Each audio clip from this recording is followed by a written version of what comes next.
Hello, Internet. James Allen from albeit, and today I'm playing real-time military strategy game Command Shifting Sands.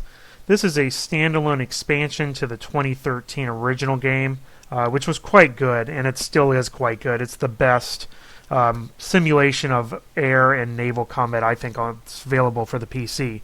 If you buy this as a standalone game for $20, what you get is access to all of the shifting sand scenarios, all 17 of them, which do offer a nice variety of different difficulties and complexities.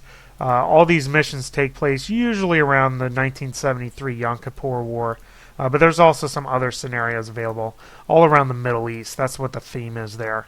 What you do not get if you buy it as a standalone is you do not get access to the editor, and you cannot access, obviously, any of the other scenarios that came with the original game or the other expansions. You do not get any of the Steam Workshop's access either, which is pretty bad because there's a lot of scenarios that you can download through Steam Workshop, which I think is really what gives this particular simulation legs. But it is a good intro to the game if you don't feel like dropping $80 to begin with, if you're not sure if this style of game is for you, because it is fairly imposing when you start out in the beginning, because it can be complex if you allow it to be, or you can kind of automate a lot of things as well. So what I'm going to do is I'm going to pick this particular scenario because it has a mixture of both naval units and you get a couple air units to play with as well, and it's not too complex, which is good for me. So basically what I'm going to do is engage stuff and then bombard the port. So that's kind of what my goal is there. So the game takes place on a globe of the Earth. Here you get a little subset of that. So what I'm going to do, normally what you do to interact with things is you give units missions.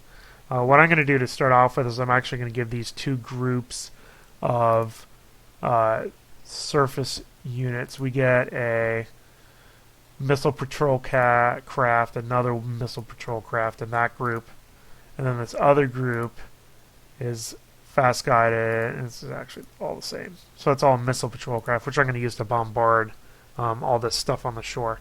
So I'm just going to give these little courses to follow. So it's just waypoints you kind of click. And then I'm going to do the same thing for this guy. Right there. What I do want to do is I'm going to have my air unit scout out in front of here. So I'm going to give him basically this area to follow. And then I will create a new mission. And this will be my air patrol south of the target area. And patrol, and we're going to look for naval units, because that's what I'm expecting to have. And then I have one unit available that I can do, and then it'll automatically select that patrol area there. So that is what I'm going to do, and he will automatically go in that area and find any contacts and then scout out those contacts, which is pretty nifty. So I'll start. Game has gotten some improvements since it came out 4 years ago, as you would imagine. I really like the color-coded settings here where you can see all the different ranges for the sensors and weapons. You know, there's a lot of information in this game, which you can interact with if you want to. You can give specific sensors orders and, you know, all this other stuff if you want. Or you could just kind of give big groups of units missions, and the AI does a really good job kind of managing that. So we're going to accelerate time here. I like how you can mouse over the time here, and then it'll automatically accelerate it at a higher rate. So we're going to start pinging stuff here real quick as this ship gets closer to my little region. So we found one unit here. We found a Soviet ASW fixed wing anti-sub guy, IL-38. So he's friendly, so we don't have to worry about him too much, which is good. But he's going to start finding some ships here real quick. There we go. So once he finds these ships, and actually let me adjust his mission because I do not want him to go outside of the patrol area. So we'll adjust that real quick. So I'm going to kind of control where he goes, because you can see there's all these guys that are sitting in this area. So what he's going to do is he's going to kind of fly around, and he's going to find who's hostile and who's not hostile. as we find more stuff, I'm going to adjust his patrol area a little bit. I don't want him to venture too far outside of his area. Let's see if we can kind of cap all these guys in here. He's going to find all these guys, and I'm basically going to say, hey, go in and just basically find everything. Find out what these things are.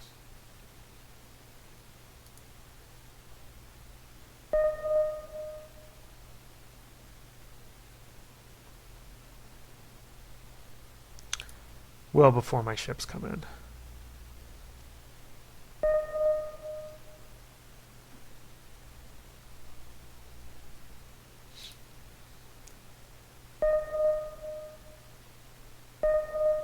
So he's flying around and just trying to find out what these things are. And I'm actually probably going to expand this zone out so it caps all this stuff. Because there's tons of ships over here. Most of them are friendly. Or at least neutral. But not all of them. Oh, there's an enemy. And then basically what I'm going to do is I'm going to give my boats missions to destroy whatever the unfriendly things are that my plane has found out. Yeah, it's found a couple. We'll just go in and start destroying stuff. Ooh, he's under attack. He's got a couple more guys to get after, and then I'm going to tell him to return to base. And that's basically it. So I'm going to give him a return to base order.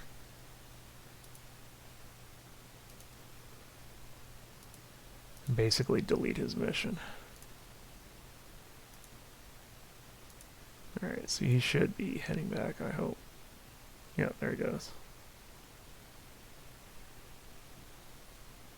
Alright, so I basically got everything in this area scouted.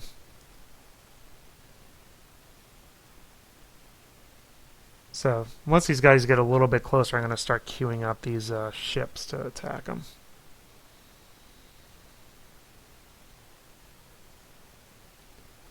Now, because I don't have my scouts up, they can be anywhere in this area. It's basically extrapolating based on their speed where they could be.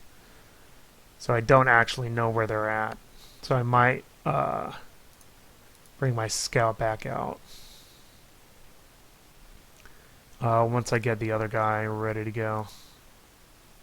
See, he's out. This other guy's ready to go, though, so I might actually put him in a mission here. So, put him up.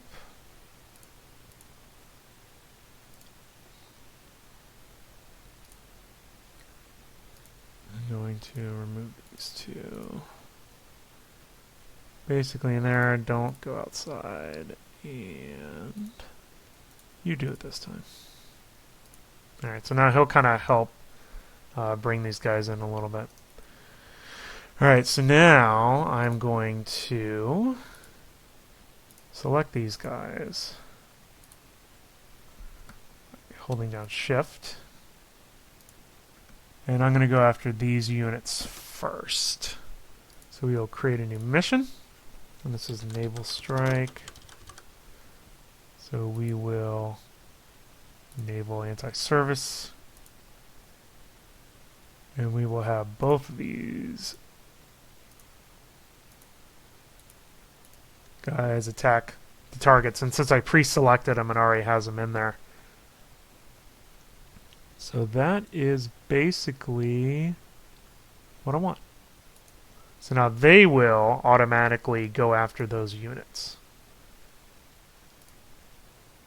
So you can see the little green lines there indicating that that's who they're going to go after, is all three of those ships.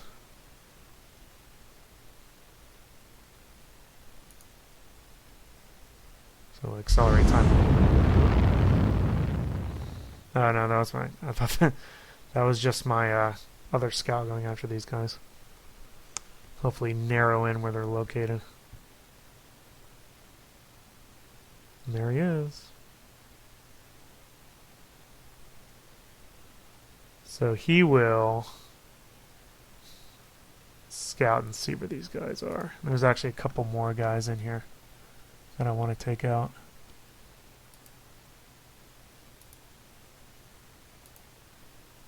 And I'll actually probably take this guy out because he doesn't need to be scouted after. Alright, so we'll go after these front guys, these 5, 3, 4, 5.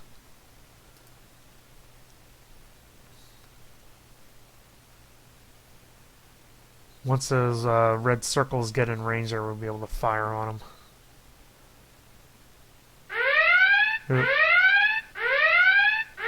This will happen a lot. We got an incoming missile. So that's not good. And we got another one.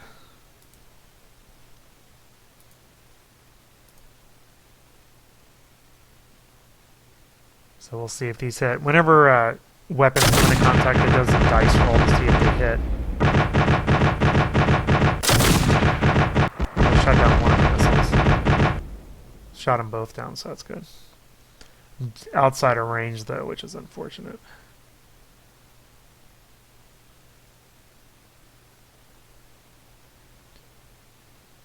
But I know where they're at. Hopefully my guys will get close enough for them to fire weapons. No, that's some more.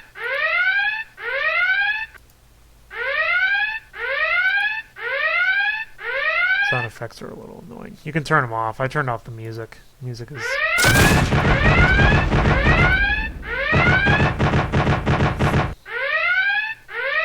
So they're either missing me or I'm shooting down one of the two.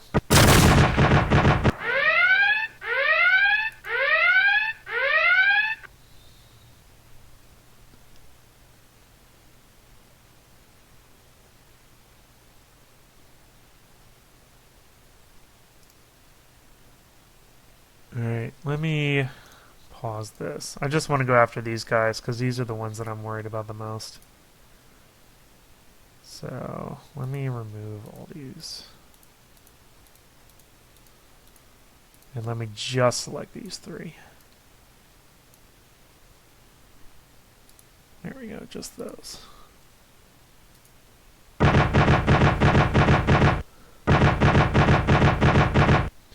You can see that each of these groups are actually individual ships, but it only shows the individual ships when you have the group selected, which is why these arrows are down here. So there's actually a group of 3. That's a group of 2. So, just makes it so, especially when you have a lot of units on the map, they're not all cluttered together. So they're still outside of surface weapon range, which is the bold red circle.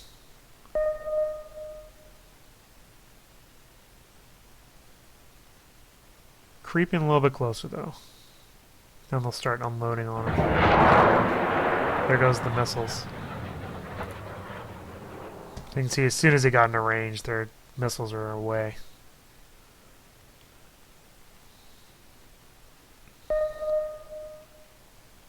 And hopefully we'll get some hits.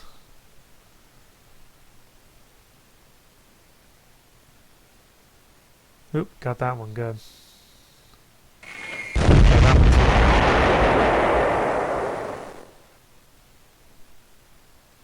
Pretty good effective missiles there.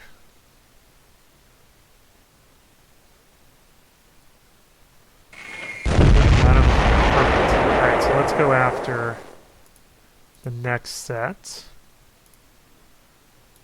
So let's go this one.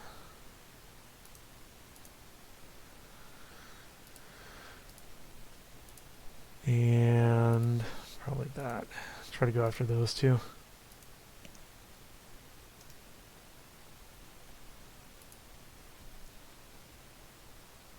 They'll change their course. Oh. He shot down my scout ship. That's unfortunate. Or my scout airplane.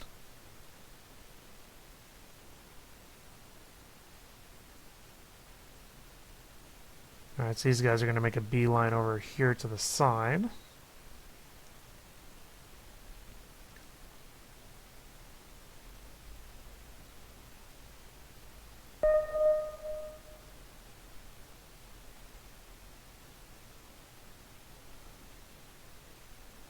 They get in range of that ship right there.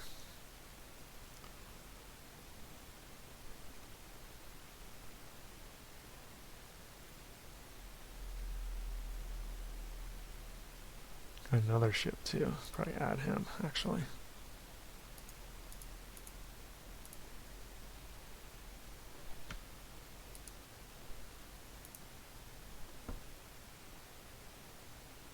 Or is that the first one? No, those are the two. He's just not engaging them yet. He might be out of missiles, actually.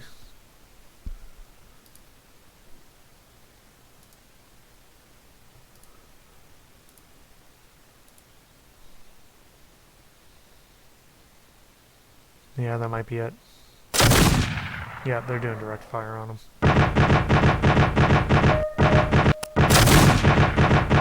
Yep. Taking him down, though. There we go, he's gone.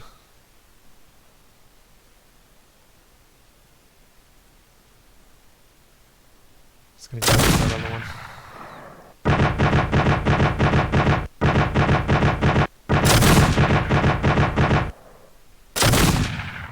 Alright. Oh, I took one of my guys down. Alright, so still have this one. So we need to take him out.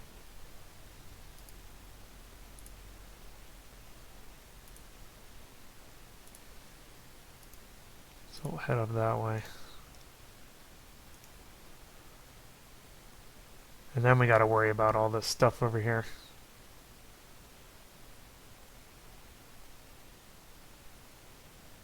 As you go on, you can see what your score is.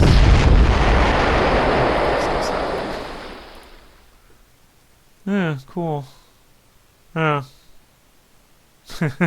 That's what I get for taking my eye off. So, there are some units right here. That's unfortunate. Guess I will be adding them to my target list. So a lot of these missions have surprises in them where units will crop up and stuff like that. So you have to take them out. Yeah, they sunk that unit. No comm, because you're dead. So pretty challenging missions overall. They do have some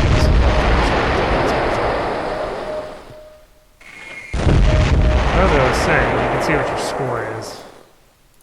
So minor victory as of right now. And you can see why I gave you the score that did. I lost a couple of ships. Or that one at least. Or maybe their radio just got knocked out. So, yeah, these two are dead, so just go after that guy. Hopefully we won't encounter any other... Oh, there is one guy right there.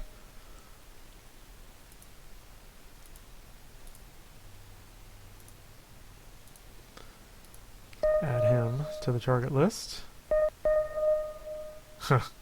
I have like no radar coverage now, so that's not good.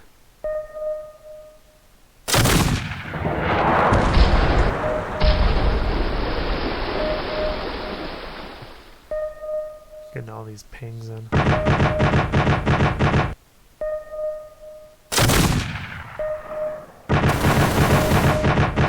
What's happening?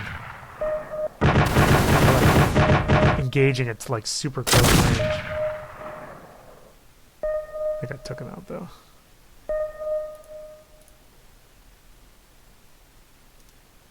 Anyway. Yeah, still the same. You can basically quit the scenarios at any time. And the score requirements to advance in the campaign are like insanely high. So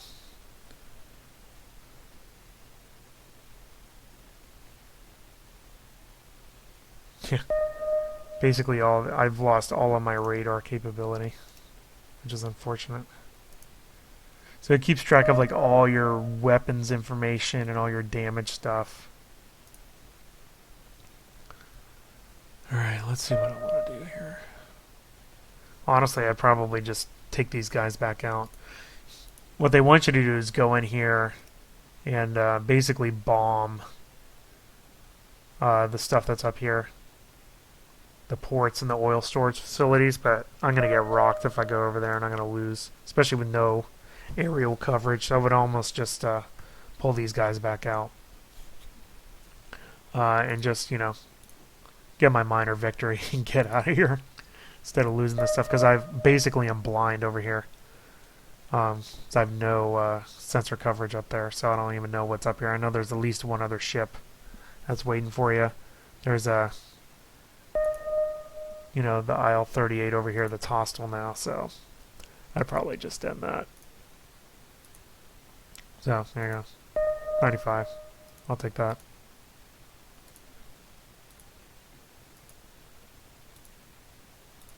So there you go. That's pretty indicative of the scenarios, although they obviously get more difficult, more complex. You have some scenarios with a ton of units in it. So overall, I think Shifting Sands is a pretty good expansion. Like I said, the quality of the scenarios are slightly above what you get from user-generated things. A lot of different interesting things there.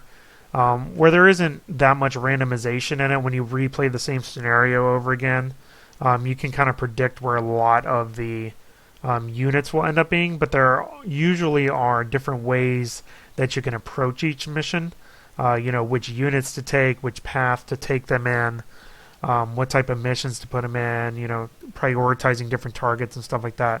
So a lot of the scenarios are large enough where you can go different ways of approaching each scenario. It's certainly not a set strategy for any of the scenarios in this expansion, or really the game in general. I think it's borderline worth $20 for these scenarios. I would probably prefer it if it was like $10 for the 17 scenarios that are in here. I do think that if you got this on sale, I think it's a good entry product into the whole command game in general. If you're unsure as to whether you would get a lot of value out of this, the base game at $80 is pretty steep of a price. However, in my opinion, and I said this when I reviewed the original game when it came out before, especially with all of the content, and this isn't even approaching close to what all the scenarios are in the game, for all the content that you get, it's definitely worth $80, especially if you like this type of realistic military game. You can dive into the minutiae in the game and really get into the details, or you can just kind of give some missions out and let it kind of run itself and just kind of watch the fireworks happen. I don't really particularly care for the campaign structure where you have to have some really high goals in order to progress in the campaign. And I am glad that they let you play whichever scenarios you want since you paid for them. That's really nice that you can do that. And then basically, if you buy the standalone Shifting Sands, you actually have to download the entire game, and then it just says, "Oh, you can't play this scenario because you're not licensed." That's basically what it tries to get you to do by clicking on stuff that you don't have access to. But I think this is a good intro, maybe a little bit overpriced. Good intro to the game if you don't feel like spending the entire price of the game on the full thing at first, if you want to kind of try it out. It's a good selection of scenarios of different difficulty and amounts of units to kind of try it out. So in that sense, I do recommend Shifting Sands. And obviously the command game overall is a very, very good, fulfilling simulation with a lot of content if you jump on Steam Workshop for a little bit. And that's all I have for today. Until next time, bye now.